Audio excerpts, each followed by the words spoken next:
Have you ever noticed that just before leveling up, just before a big breakthrough, things in your life start to fall apart? Like relationships get complicated, they get difficult, they could even end.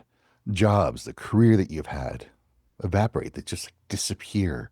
And those old patterns that you thought you had already worked through, they show up again, they start to explode. That's not a coincidence. And what you're experiencing is not a failure. This is the power of divine destruction. And if you know how to work with it, it can set you free.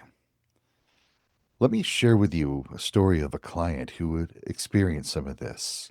She was just on the edge of that transformation, ready to level up in her life. She had been in toxic relationships her whole life, and that left her playing small. She was doubting her worth, living behind a mask, just pretending to be who she thought she was supposed to be, going through the motions in life, playing the roles that she was told that she was supposed to play. And when she started to do some of her deep spiritual work, everything in her comfort zones, everything that was familiar to her started to crumble away. The relationship that was so toxic for her, it ended.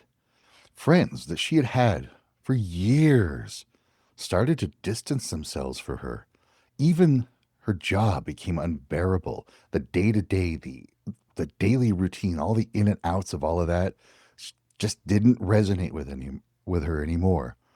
And so she thought she was being punished. But you know what the truth is? Kali started to enter her life.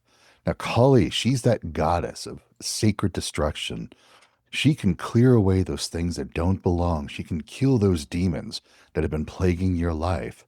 And she shows up for this client so that she could finally see who she really was.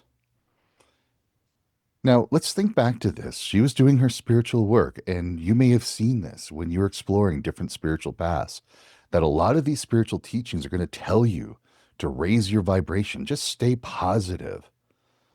But let's think about that because what happens to your fears, your doubts, those toxic beliefs that are just running the show underneath the surface? They're still in control. They're still manifesting life. They're still creating the comfort zones that we want to break out of, that we want to get free of. And that's what shadow work is really about.